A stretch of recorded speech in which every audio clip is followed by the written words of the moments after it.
buwan ng Setyembre, itinuturing bilang National Peace Consciousness Month.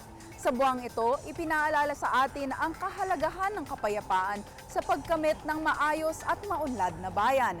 Mabuhay Pilipinas! Ako po si Carla Lizardo. Busugin ang inyong kaisipan sa mga hatid naming mga makabuluhang impormasyon dito sa Report kay Boss. Sandigan ng ating kaayusan at kapayapaan, handang tumulong ang ating kapulisan upang rumisponde sa anumang gulo o karahasan. Sila'y laging nakaalerto para siguraduhing katahimikan ang namamayani sa ating bayan. Ano na nga ba ang naging pagbabago sa hanay ng ating kapulisan? Gaano ba kahanda ang Philippine National Police o ang PNP sa pagtupad ng tungkulin sa bayan? Silipin ang hanay ng pulisya dito sa First Agenda.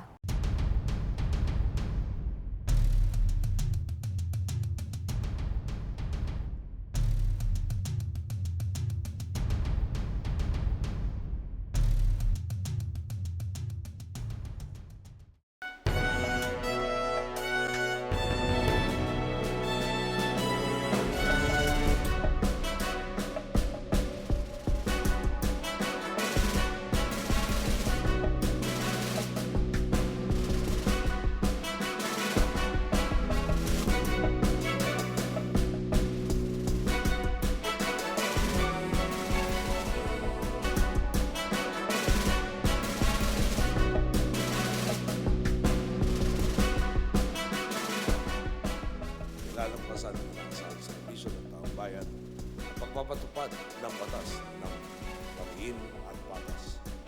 Ang pag-aalalay sa serbisyo na higit na sigasig at oras. Ang pagkapit sa sinumpang tungkulin sa bawat sandali ng pagkukulan. April 2, 2013, nakasakay po ako ng jeep papuntang Quiapo Church. May nakasakay po ako na hold-upper.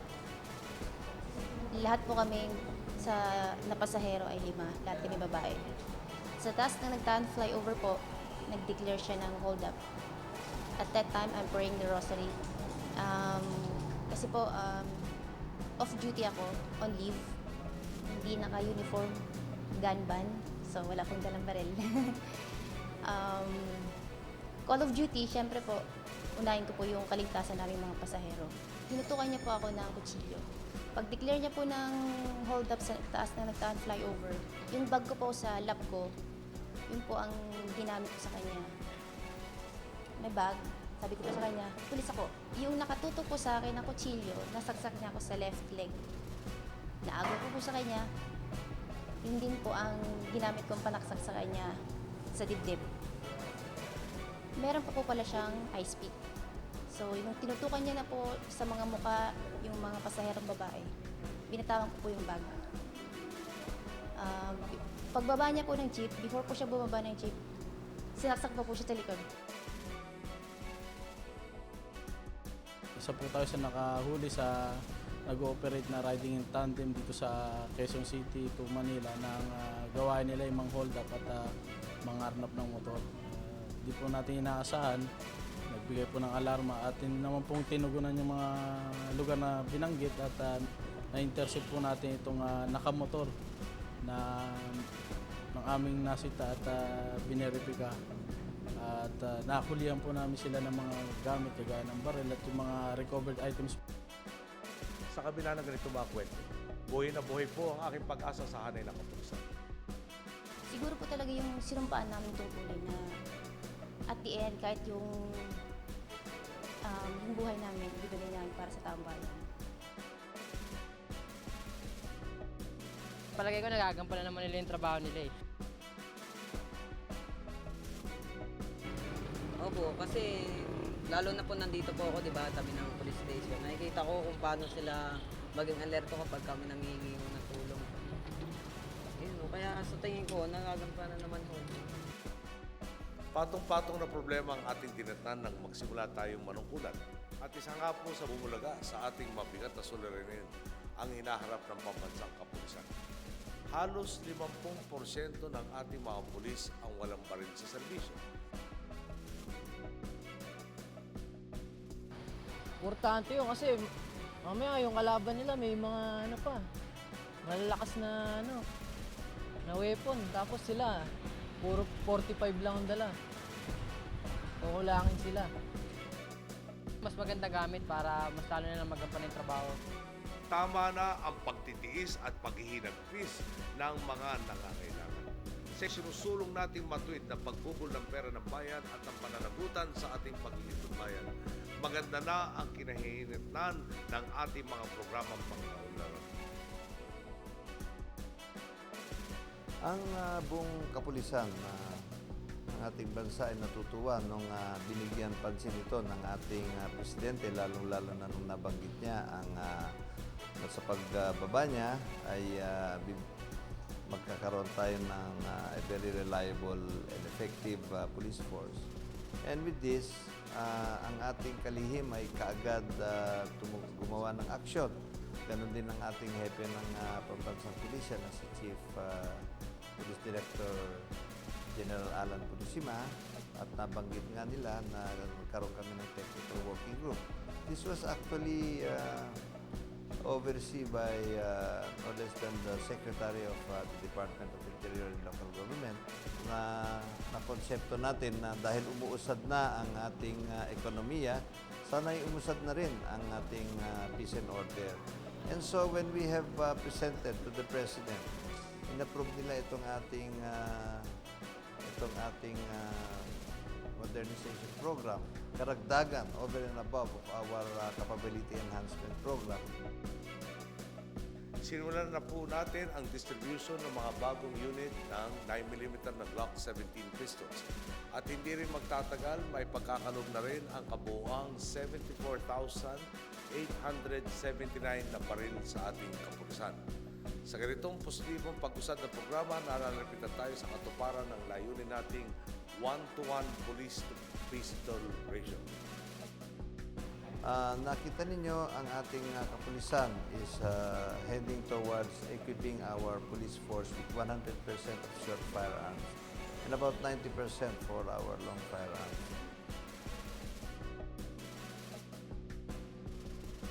Ang isang batayan upang mabigyan ng isang pulisya ng baril na Glock, siya ay kinakailangan pumasa sa proficiency firing na kung saan siya ay bibigyan ng 10 bala na kailangan niyang itama sa kanyang target ay 6 out of 10 na ito ay may 7 meters distance on stage 1 na draw and fire.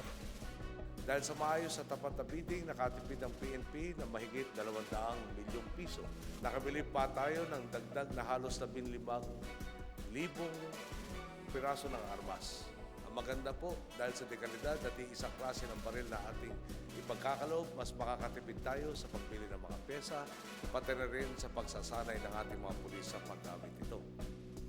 Nagpalabas po ang Pambansang Pulisya ng Command Memorandum Circular 2013 na pinamagatang Glock Proficiency Training na kung saan ang isang pulis ay sasalang o magsasanay sa pamamagitan ng isang theoretical na pag-aaral at ang practical na kung saan sa theoretical siya ay tuturuan ng gun safety, tamang paghawak ng baril, tamang pag-maintenance at manipulation ng anumang klase ng sandata na binibigay sa ating kapulisan. Ang pangalawa, yung practical na kung saan siya ay magkakamayroon ng dry firing exercise at ang record firing.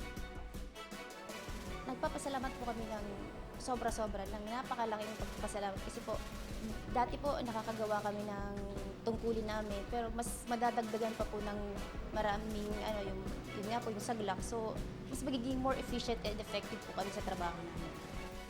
Siyempre po natutuwa dahil po nung mga panahong may kakulangan pa po ang ating kapulisyan is nagagampanan na po ang kanilang tungkulin. Much more pa po na nabigyan na po lahat ng mga makabagong kagamitan kagaya ng firearms at saka mga bagong mobile na mga gamit. Lalo na po sa amin sa unit ko po sa patrolling, napakalaking tulong po.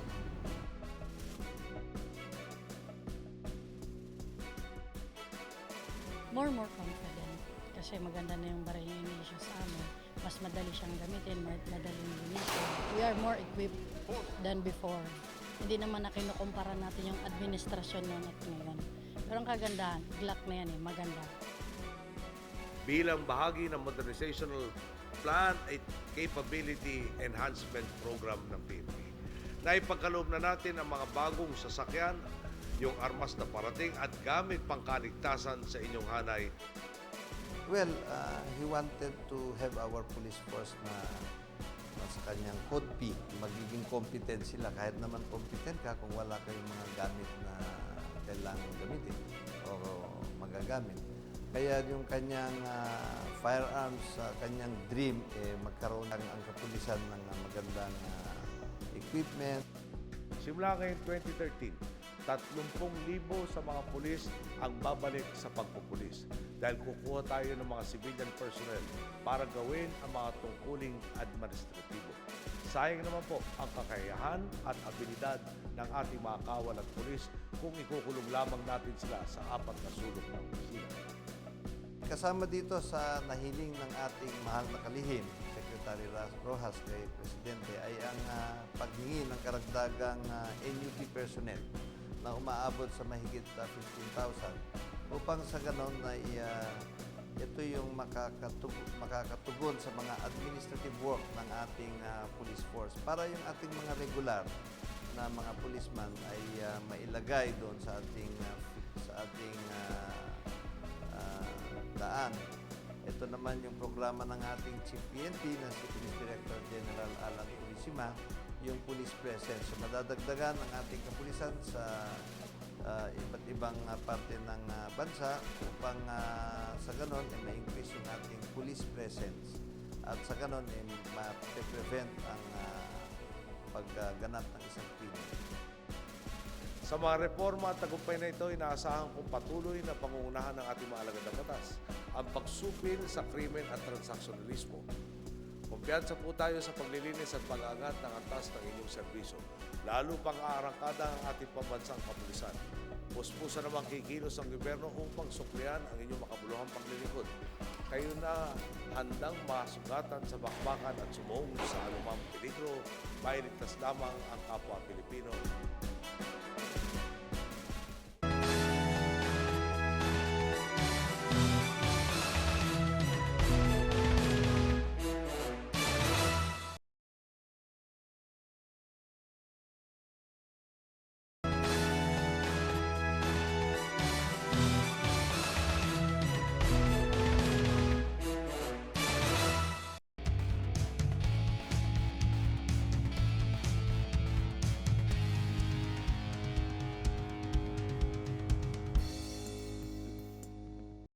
Sa naganap na 2013 Apolinario Mabini Awards awarding ceremony, pinarangalan ni Pangulong Aquino ang natatanging individual na naturingan mang may kapansanan ay nagagampanan pa rin ang tungkulin sa bayan. Kasama ang mga namamalakad sa Apolinario Mabini Awards Committee at Philippine Foundation for the Rehabilitation of the Disabled Incorporated, kinilala ni Pangulong Aquino ang mga katauhan at iba't ibang ahensya na naging katuwang ng pamahalaan sa pagpapatupad ng mga adhikain nito sa lipunan. Sa kasaysayan ng bansa, hindi maikakaila ang malalim na pinagsamahan ng Pilipinas at ng Estados Unidos. Kaya naman sa pagbisita ni United States Secretary of Defense Chuck Hagel sa Palasyo ng Malacanang, mas lalo nitong pinagtibay ang malawak na pagkakaunawaan sa pagitan ng dalawang nasyon. Pagdating sa usaping pangkaragatan at pambansang seguridad sa kabuuan, makabuluhan ang pagpuntang ito ni Secretary Hagel. Sa pangunguna ni Pangulong Aquino kasama si Defense Secretary Voltaire Gazmin, tinalakay nila ang layunin ng Amerika na palawakin ang kanilang military ties sa Asia-Pacific region. Kasunod ng pag-ikot ni Secretary Hagel sa iba pang rehiyon na nababagabag ng tensyong pangkaragatan, naglatag din ang Estados Unidos ng isang framework agreement sa ating bansa bilang tugon sa iba pa nating pangangailangan pagdating sa maritime security.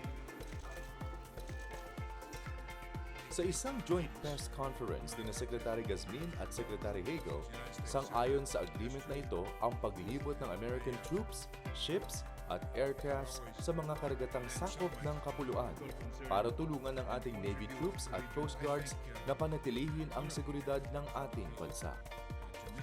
The visit of U.S. Defense Secretary Chuck Hagel to the Philippines coincides with an important date for Philippines-U.S. defense relations. The defense establishments of our two countries deem it important to enhance our relations not only as allies but also as fellow stakeholders of regional security. This agreement will strengthen cooperation between our two militaries and help them work together more effectively. Isang magaling na pinuno at simbolo ng di matitinag na katapatan. Ito ang pagkakakilanlan kay Brigadier General Ramon Mateo Dizon, ang pinakaunang puno ng Presidential Security Group ni Pangulong Aquino. Bilang dating miyembro ng security group ni late President Corazon Aquino, subok na ang kahusayan at pagmamahal ni General Dizon sa kanyang katungkulan na bantayan at protektahan ng Pangulo ng Bansa. Noong ika-30 ng Agosto, pinangunahan ni Pangulong Aquino ang PSG Change of Command Ceremony kung saan binigyang pugay ang dedikasyon ni General Dizon hindi lang sa pamunuan ng bansa, kundi maging sa sambayanan. Sa kanyang pagretiro, hinirang bilang ikalawang PSG Group Commander si Captain Raul Ubando na mula sa Philippine Navy. Isa siya sa mga senior military aide ni Pangulong Aquino na nalilbihan din sa ilalim ng pamunuan ni former President Fidel Ramos. Kay General Dizon, alam kong iiwan mo na mas maayos at maunlad ang dinatan mo. Taas loob mong may papasa ang isang PSG na hindi lamang may marangal na pangalan, kundi may matatagding pamunuan. Kay Captain Ubando naman, mamanahin mo ang isang hukbong hinubog ng dedikasyon at dignidad. Tiwala akong kapag ikaw naman ang magpapasa ng bandila ng PSG sa susunod sa iyo, titiyakan mo ring mas maayos at mas maunlad ito sa tinatan mo. As I humbly accept my designation as Group Commander of the Presidential Security Group, please allow me to convey my sincere and heartfelt gratitude, first and foremost, to His Excellency President S. Aquino III, the President and Commander-in-Chief of the Armed Forces of the Philippines, for the trust and confidence which he has bestowed on me and for believing in my capabilities. Isa namang magandang balita sa airline industry ng bansa ang pagdating ng mga opisyales ng AirAsia Philippines at Zest Airways na pinangunahan ni AirAsia Group Chief Executive Officer Tan Sri Tony Fernandez. Ipinabatid ng grupo kay Pangulong Aquino ang kanilang interes na palawakin pa ang kanilang investment sa Zest Airways Incorporated matapos nilang mabili ang 49% sa shares nito noong nakaraang Marso. Sa kauna-unahang pagkakataon, ang Pilipinas ang nagsilbing host sa isa sa mga pinakamahalagang milestone ng Association of Southeast Asian Nations, ang 7th ASEAN Navy Chiefs Meeting. Sa kabila ng mga alitan partikular na sa West Philippine Sea, nananatili pa rin kaisa ang bansa sa pagsulong ng kaayusan sa karagatan, lalong-lalo na sa Timog Silangang Asya. Kasama ang mga Navy Chiefs mula sa mga bansang nasasakupan ng ASEAN, layo ng pagtitipong ito na palawigin ang maritime security at stability ng bawat isa. I trust that this meeting will lead to the mutual enrichment of our navies, to the sharing of vital lessons in accomplishing missions, whether this be maritime patrols, search and rescue operations, or the interdiction of pirates and other security threats. All towards the creation of an ASEAN environment more secure than ever before.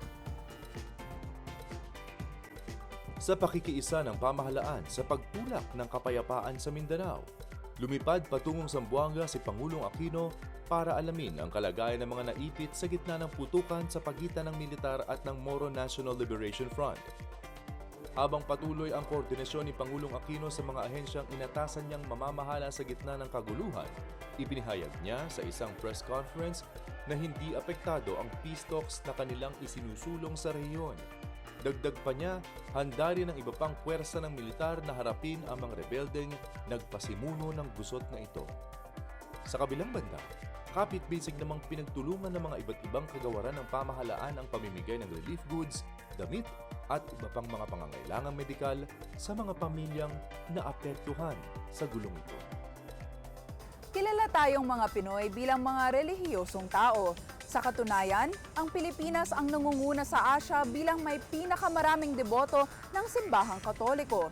Kitang-kita yan sa taunang paggunita ng mga kapatid natin sa Naga sa kapistahan ng Our Lady of Peña Francia o ang tinatawag nilang Ina ng Kabikulan. Sino nga ba si Ina at ano-anong mga paghahanda at selebrasyon ang ginagawa nila upang ipagdiwang ang espesyal na pesta? Halina't makisaya sa Peña Francia Festival dito sa Tatak Pinas.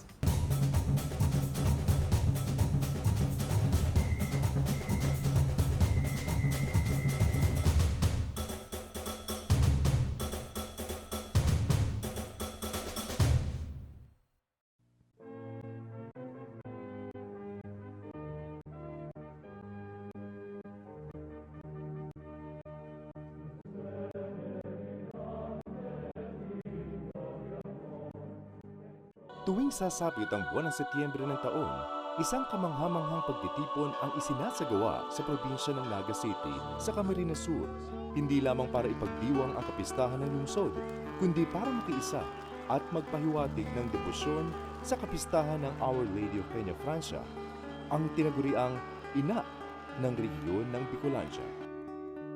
This is an annual celebration, the regional fiesta, the only regional fiesta in the Philippines and the biggest Marian devotion in Asia. Sa pagdiriwang ng tercentenary years ng kapistahan ng Our Lady of Peña Francia noong 2010 o ang ika-300 taon nito, isang executive order ang nilagdaan ni Pangulong Benigno S. Aquino III na opisyal na nagdedeklara sa Naga City bilang isang pilgrim city. Ayon sa kautusan, nilalahad dito ang pagkakaroon ng pagtutulungan mula sa lokal na pamahalaan ng Naga City para panatilihin sagrado ang pagdiriwang ng Peña Francia. Ang maganda nito, yung management ng Peña Francia festivities, hindi lang on the part of the church, it's actually with the city government. And ang ganda dahil ito'y binibigyang focus yung Naga City as a pilgrim city. Dinaragsa ng libu-libong deboto mula sa iba't ibang karatig bayan, pati na mula sa ibang bansa. Umaabot sa halos 1 milyon ang mga debotong nananampalataya sa Birhen ng Peña Francia. Pagpatak pa lang ng September 1 pa lang, ang dami ng pumupuntang tao dito sa Naga. Ang estimates ng city government, maging ng Department of Tourism, more than 1 million people come to Naga to attend the different religious festivities. Tuwing sasapit ang ika-2 Biyernes sa buwan ng Setyembre, isinasagawa ang traslasyon o ang paglilipat simbahan sa imahe ng Divino Rostro at ng imahe ng Birhen ng Peña Francia mula sa lumang simbahan ng Peña Francia patungo sa Naga Cathedral. Dala-dala ng libu-libong kalalakihan o voyadores, nakikipagbuno ang mga ito para mahawakan man lang ang andas ng Birhen at maipahiwatig ang kani-kanilang panata. Yung pag-transfer dito to cathedral, 3 ang kahulugan nun. Dahil bigger yung space doon sa cathedral. So, kaya people bring ina there so that they'll have more time to more space for people to go there. So yun. Pero yung spiritual significance nun ay yung buhay natin is a journey, no? With God. So, yung third naman ay yung ang significance o yung liturgical function na yung pagprosesyon ay may penitential character. Ibig sabihin, parang I relieve the 7 sorrows of Mary. Ang traslasyon din ang nagsisilbing umpisa para sa 9 na araw na pagnonobena ng mga deboto bago ang takdang araw ng kapistahan na isinasagawa tuwing ika-3 ng Sabado, buwan ng Setyembre. 9 na araw matapos ang traslasyon, ibabalik naman ang imahe sa pamamagitan ng fluvial procession sa Bicol River patungo sa Peña Francia Basilica kung saan isasagawa ang isang misa. Ang fluvial procession sa imahe ng Birhen ng Peña Francia ay isa sa pinakaabangan. Dito mararamdaman ang kakaibang debosyon ng mga Bicolano kay Ina.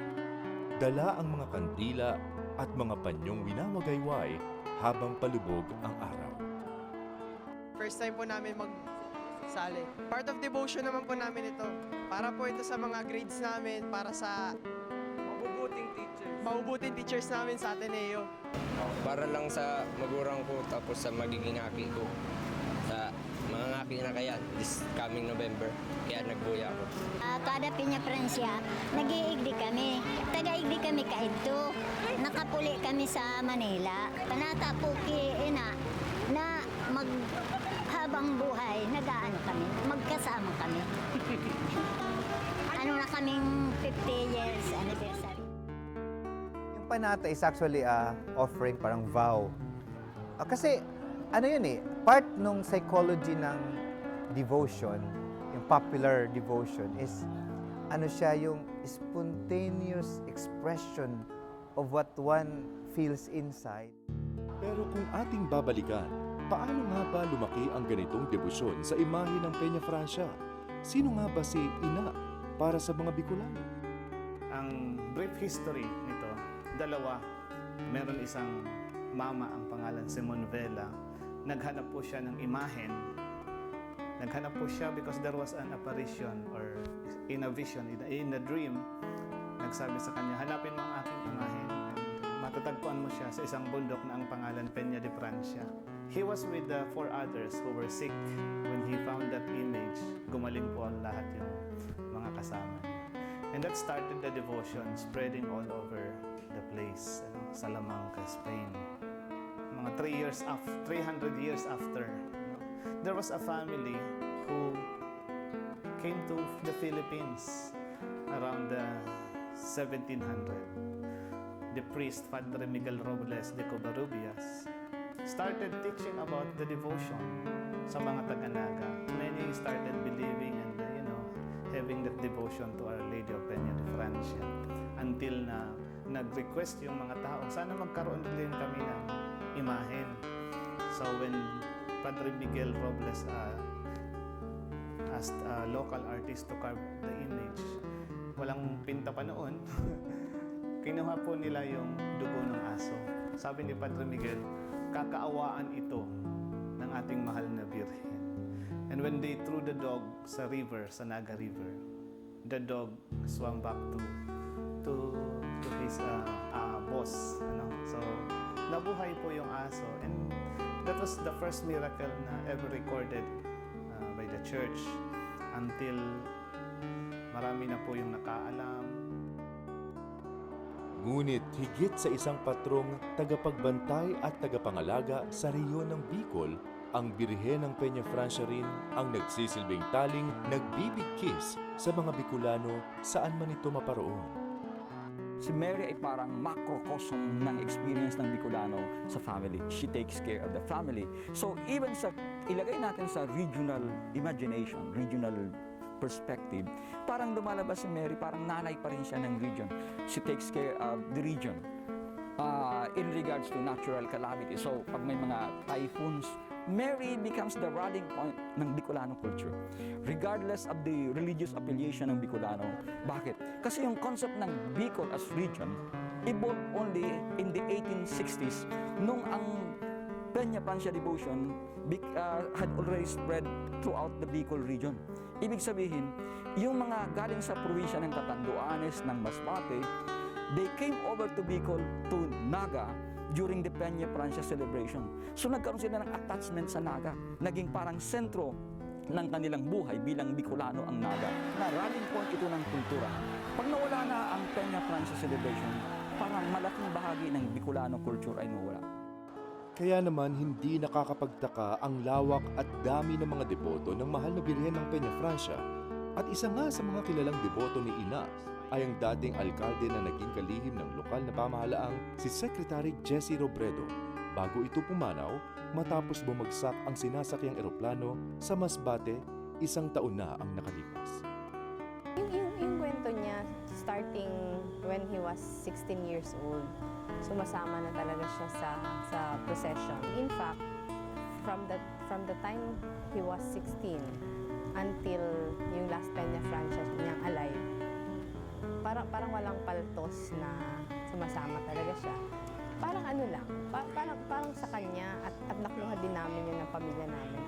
Parang ito yung occasion na nagpapasalamat kami sa lahat na blessings na binibigay. Parang yung treatment kasi namin kay ina, parang mother talaga. At para sa taong ito, naging abala ang simbahan katuwang ang lokal na pamahalaan para siguraduhin ang isang makahulugan at mapayapang pagbibigay debosyon ang mararanasan ng daan-daang deboto ng mahal na Birhen. Maganda yung tema kasi siguro natatandaan nyo, the Universal Church nagsi-celebrate this year until Christ the King ngayong November 23rd ng Year of Faith. So parang in unity with the whole church, we focus on how do we grow in faith through this devotion. And with Mary, because yung pangalawa, yung social transformation. Kasi yung devotion, hindi lang siya personal. Pag totoo yung devotion ko sa mahal na ina ng Peña Francia, tinutulungan niya akong maging compassionate sa kapwa ko. No? Maging capable to help the poor. No? Find ways to help the poor, beginning with the poor closest to me. We have 27 institutions helping one another to ensure the peaceful celebration, and also to ensure that all the services like health, emergency, rescue, response, traffic management are all being handled centrally by the city government through the Central Communication Center. Sa pagdagsa ng mga deboto ng mahal na Birhen, iba't ibang atraksyon din ang isinagawa para aliwin ang mga deboto at mga bisita na nagmula pa kung saan para makisalo sa kapistahan ng mahal na Birhen ng Peña Francia. Definitely, in the month of September, that's also the month that the business taxes increase dramatically. And it is also the month where a lot of people have an opportunity to do business, like selling souvenir items, shirts, religious items, even the travel and tour operators, they make money because of the religious celebration. Pero higit sa pagpapakita ng matinding pananampalataya sa tinaguriang ina ng Bicolandia, ito rin sana ay magsilbing daan at inspirasyon tungo sa pagkakaisa at pagtutulungan ng mga Bicolano, hindi lamang tuwing prosesyon, kundi bilang magkakapatid na nagmamahal sa iisang ina ng Kabicol. Allow our devotion to transform us personally, but also to allow that devotion to have an impact on our society.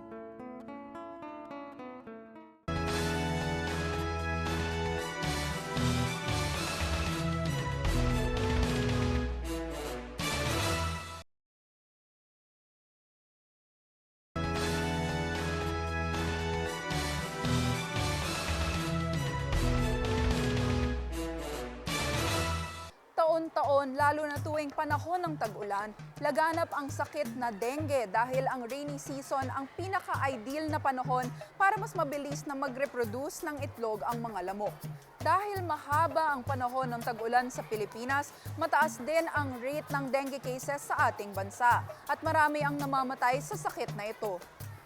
Narito po tayo sa Mandaluyong Elementary School sa Mandaluyong City at kasama natin si Mrs. Welma Hilario, ang kanilang school principal. Magandang umaga po. Good morning, Miss Carla. Mrs. Hilario, napapansin po natin na ngayon nakakaranas tayo ng pabugsog-bugsong ulan. At alam naman natin na tuwing tag-ulan, nauuso ang sakit na dengue. Ano po yung ginagawa ninyo para maiwasan na makagat ang inyong mga estudyante ng mga lamok na nagkakarga nitong virus na ito? Sa aming paaralan ay naglalagay kami ng tinatawag na OL trap system sa bawat silid-aralan ng aming paaralan at mga service centers dito sa aming sa loob ng paaralan. Gaano katagal niyo na po ginagamit ang OL trap system? Nagsimula po ito noong 2008 hanggang ngayon po ay ginagamit namin yung OL trap system. Since 2008 niyo pa pala ito ginagamit, so masasabi niyo po ba na naging effective to talaga para maiwasan ang sakit na dengue? Naging effective dahil wala po kaming mga batang nagkasakit ng dengue mula noong 2008. As in talagang kahit isang estudyante, wala? Wala talaga. Nakakatuwa naman. So nakikita natin na napaka-effective nitong sistema na ito. Maraming salamat po, Mrs. Hilario. Welcome. Ngayon naman ipapaliwanag sa atin kung paano gamitin at paano i-set up itong OL trap system ng DOST. At para dyan, kasama natin si Ms. Annabel Briones from the Industrial Technology Development Institute of DOST at si Dr. Antonio Ligsay from the Philippine Council for Health Research and Development of DOST.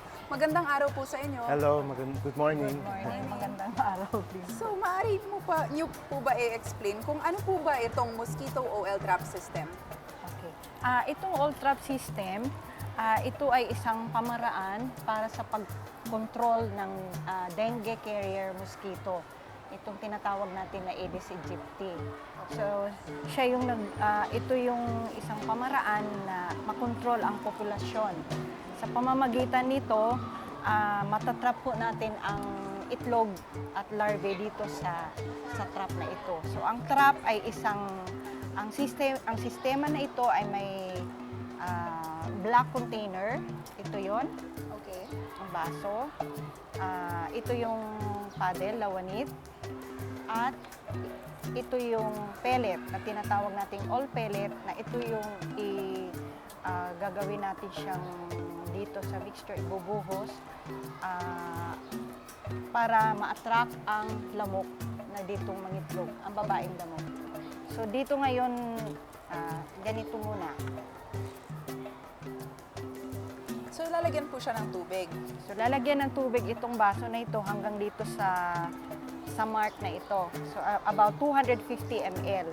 So any water from yung tap water. Okay. Then bubuksan natin yung isang pakete.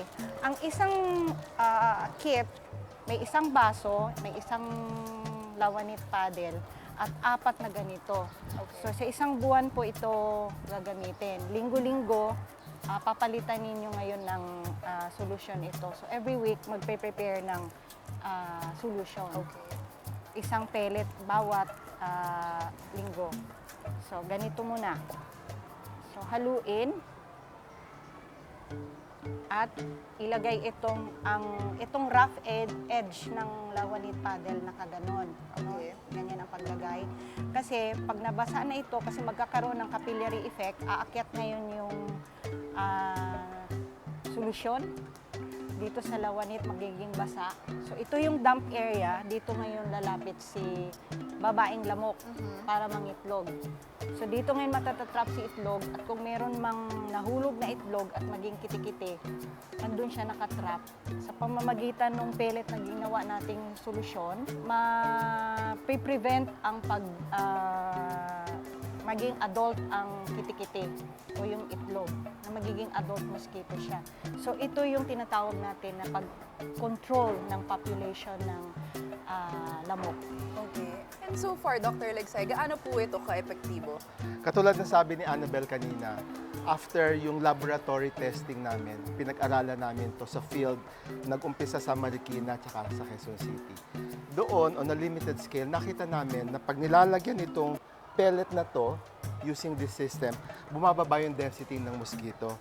So, ang ginawa namin, we did a larger field study sa Tacloban, Leyte, kasi in 2010, nandoon yung epidemic ng dengue. So, what happened was, pumili kami ng 2 barangay na merong 10,000 households. Okay. Doon sa 5,000 households, nilagyan namin ng OL trap system. Doon sa other 5,000, wala. On the 3rd month, nakita namin na mas mababa ang mosquito population doon sa merong OL trap. At tapos mataas pa rin nung nandoon sa yung walang pellet. And we observed this for 6 months and nakita namin sustain na talagang mas mababa siya. How effective is it in comparison to other systems? We have not made any comparison because we do not want to say that we are better, but we complement all the existing dengue measures. Ma'am, hindi po ba mahal yung mga gamit na ito? Ay, hindi po. Mabibili niyo po ito sa Mercury Drug Store kasi meron na ho kaming licensee ng aming technology, Heritage Veterinary Corporation. Nabibili ho ito sa Mercury Drug Store sa halagang 100 pesos yung 4 na kit. At kahit sino kaya naman gawin ito. Nakita naman natin na napakasimple lang. Napakasimple lang. Kasi ito, ang gamit din kasi nito, it's an attractant. Yes. Kasi maitim ang kulay, tapos may tubig kasi talagang doon sila mangingitlog para maging kiti-kiti. So yun yung ano talaga ng lamok. So imbes na doon sa mga open containers na nandun sa bahay, so kailangan maglinis talaga, then we do this kasi at least alam natin kung saan namumugad o nangingitlog ang lamok kaysa naman doon sa mga containers o mga iba pang lugar na hindi natin alam na nandun sila. So from this, we could say na namomonitor natin at napupuksa din natin yung pagdami ng lamok. At nakikita nga natin na importante talaga na to prevent the breeding rin at ito yung ginagawa nitong sistema na ito. May I also add na ito hindi mo pwedeng gamitin ng 1 linggo lang o 2 linggo. As I said, yung sinabi yung pag-aaral namin sa Tacloban, nakita namin yung difference starting on the 3rd month.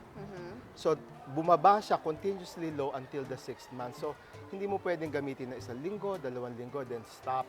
Because it attracts the mosquitoes in other areas, in the surrounding areas, at dyan na pupunta, pinapatay mo.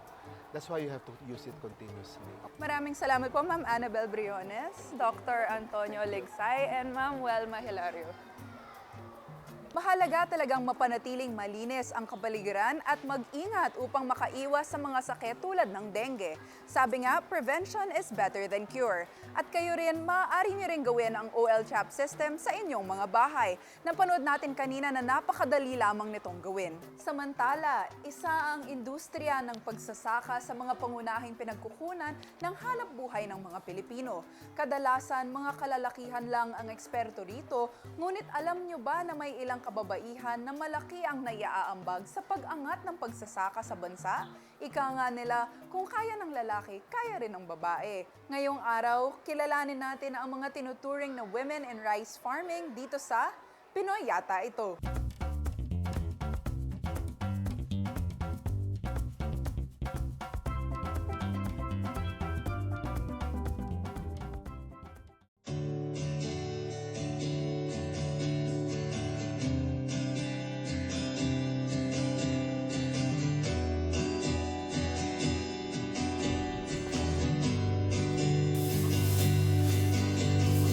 Sipag at determinasyon, matinding lakas at tatag ng katawan sa ilalim ng nanunuot na init ng araw.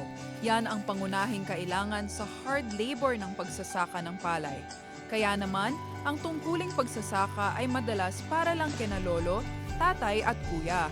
Masasabi ngang ang palayan ay mundo ng kalalakihan. Ang hindi alam ng karamihan, hindi puro hard labor ang puhunan sa matagumpay na pagsasaka. Kailangan ng maayos na pamamahala at matalinong pagdedesisyon ng mga magiging diskarte sa palayan. Yan ang malaki at mahalagang ambag ni na lola, nanay at ate ng kababaihan. Alam nyo ba na sa Indonesia, Thailand at dito sa Pilipinas, halos kalahati ng total labor input ng produksyon ng bigas ay gawa ng kababaihan? At pamilyar ba kayo sa tinatawag na kabesilya? Isa siyang babaeng magsasaka at leader ng 15 hanggang 20 kababaihan para sa mga transplanting jobs. Siya ang direktang kinakausap ng mga potential farmers o employers na uupa sa serbisyo ng mga babaeng magsasaka. Sa Pilipinas, 25 to 35% ng gawain sa palayan ay ginagawa ng kababaihan. Mula sa pagpili ng binhi, paghahanda ng punlaan at lupa, pagtatanim, pag-aalaga ng palay, paglalagay ng pesticides, pag-aani at mga gawain matapos ang anihan tulad ng pagbebenta ng palay at bigas o paglalako ng mga useful rice waste products. Malaki ang kontribusyon ng kababaihan. Bukod pa ito sa pagiging fund keeper at decision makers sa loob ng tahanan. Pag wala ang mga asawang lalaki para pumunta sa bayan at humanap ng ibang pagkakakitaan, ang mga babae ang siyang umaasikaso at nagmamando ng mga trabaho sa bukirin. Bagamat mahalaga ang tungkulin ng babae sa produksyon ng bigas, kadalasang hindi ito napapansin at napapahalagahan. Wala silang sapat na access sa formal credit, teknolohiya, pagsasanay at impormasyon na mas magpapadali at magpapabuti ng kanilang trabaho sa sakahan. Nakakalungkot man na sa makabagong panahon, ang titulong magsasaka ay para pa rin sa lalaki.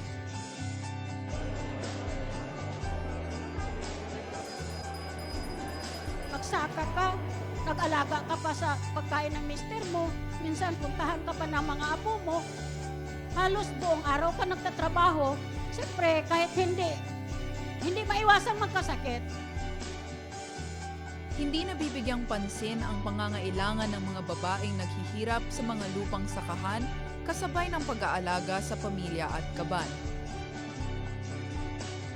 Halimbawa, nagtrabaho ang mga babae ng ngayon, nasabihin, tumulong lang sila. So, hindi kina-quantify yung kanilang labor inputs. Tapos, pag naman sila nag-aalaga din ng baboy, nasabihin, yan ano lang yun, extension ng kanilang household task kasi yung mga pagkain ng baboy galing na sa bahay. Kasi wala sila dun sa statistics, invisible sila sa statistics, walang data. Ganon na lagi ang pananaw sa kanila. Kaya pag mayroong mga extension activities, mga training, lalaki muna ang iniimbita. Ang mga babae, pumupunta lang pag sinabi ng asawa na hindi ako makakapunta. Dahil sa isyung ito, nakita ng IRI isang research and development non-government organization na dapat matugunan rin ang pangangailangan ng kababaihang magsasaka. Dapat silang maging bahagi ng pag-aaral ng mga institusyong tumutugon sa pagpapabuti ng mga makabagong kagamitan sa bukid. Nitong nakaraang buwan, inilunsad ng International Rice Research Institute, Department of Agriculture at Philippine Commission on Women ang Women in Rice Farming, isang event na layuning kilalanin ang kontribusyon ng mga kababaihan sa produksyon ng bigas. Bukod pa dito, layunin nitong pagyamanin ang kasanayan at kaalaman ng mga babae sa rice farming communities tungkol sa makabagong teknolohiya sa pagsasaka. Ang amin lang mga ginagalit sa IRI ay nagbibigay kami ng teknolohiya na mapapababa ang mga paggamit ng mga inputs. Katulad ng tubig. Masyadong mahal ang tubig. Malaki ang kinakain ng tubig sa pagsasaka. Pero meron namang teknolohiya katulad ng alternate wet and drying method na yung gumagamit ng efficient use of water. Maaari ang mga babaeng ang hindi bala sa pag-irigasyon pero sila pwedeng matuto o pwedeng mag-remind sa kanilang asawa. Inaasahang makakatulong ang mga teknolohiyang ito para sa pagbuo ng wais na desisyon at mas mabuting pangangasiwa ng bukid. Nagkaroon ng conference, open forum, tour sa Rice World, at exhibit ng mga gender-friendly farming technologies. Dinaluhan ito ng mga kababaihan mula sa akademya, media, NGOs at pribadong sektor. Nandun rin ang ilang kalalakihan. Ngayon, itong Women in Rice Farming event na to ay isang paraan lamang upang mabigyan natin ng kaukulang pansin yung role ng ating mga kababaihan sa rice farming. Not only as farmers, not only as extension workers, but even more important, as housewives, as mothers, as the managers of the Filipino kitchen.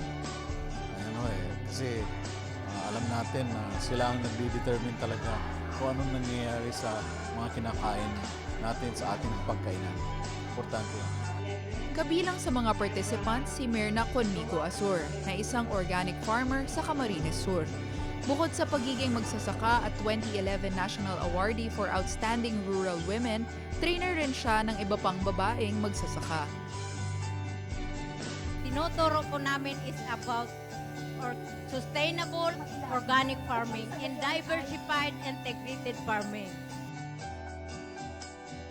Tulad ni Mirna at ilang pang dumalo sa Women in Rice Farming event, marami pang mga babaeng kinikilala sa larangan ng pagsasaka. Hindi na ito basta men's world tulad ng dating nakagisnan. Cliché man pakinggan pero totoo pa rin sa kasalukuyan. Hindi pa rin nabibigyan ng pantay na oportunidad at karapatan ang ilang sektor ng kababaihan. Sana ang nasaksihan natin ay magsilbing eye-opener na ang mga babae ay may sinasabi rin sa produksyon ng bigas. Dapat pare-pareho ang benepisyong ibinibigay at tinatanggap ng magsasaka, mapalalaki man o mapababae.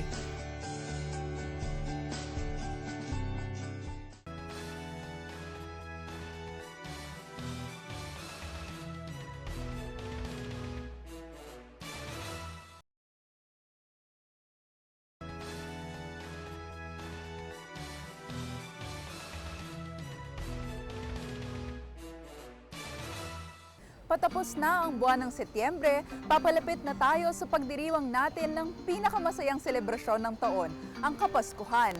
Ang Pasko ay isa lang sa mga okasyon na nagsisilbing paalala na ang kapayapaan ay dapat isabuhay ng bawat isa. Higit pa dito, dapat malaman ng lahat na ito'y hindi lang dapat makita sa paligid sapagkat ito'y nagsisimula sa ating mga sarili. At dyan po nagtatapos ang aming espesyal na pagtatanghal. Samahan niyo po ulit ako sa susunod.